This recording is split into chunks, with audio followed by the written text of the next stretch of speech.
you?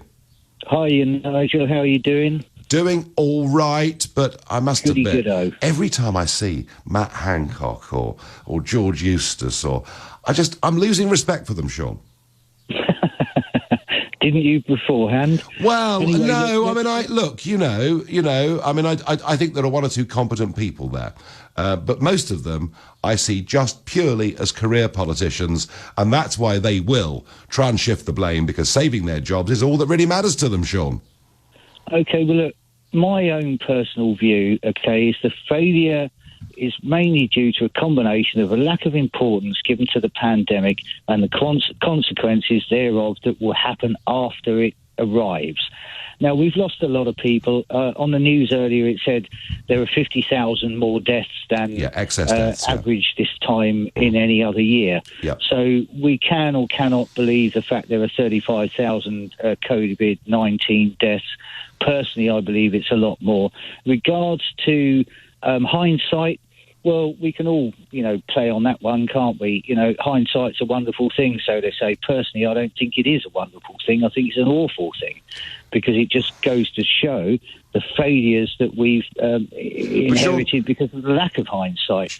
But I think the information and the importance and the knowledge that we didn't have, that we now have, is not the case to push the blame to someone. At the end of the day, no one got it right, and we all should realise that. People have died, yes, they're going to die. Okay, so what we need to do is continue and to work forward. Now, let's just take an example, say the Nightingale Hospital.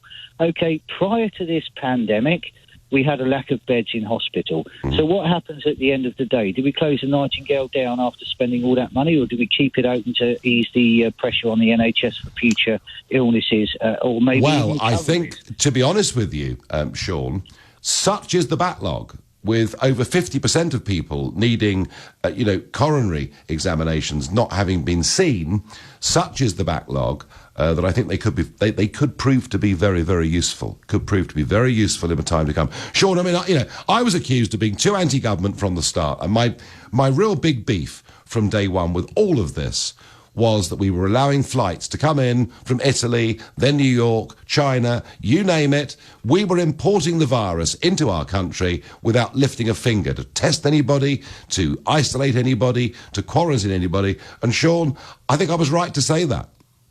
I agree with you completely, and in fact, it turns my blood to see all of these people arriving in the country where they're not being screened.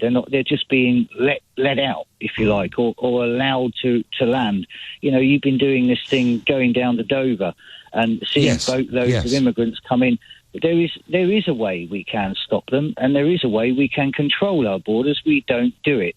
But there's lots of things we don't do, and we should do. We should realise this, and we should crack on with it.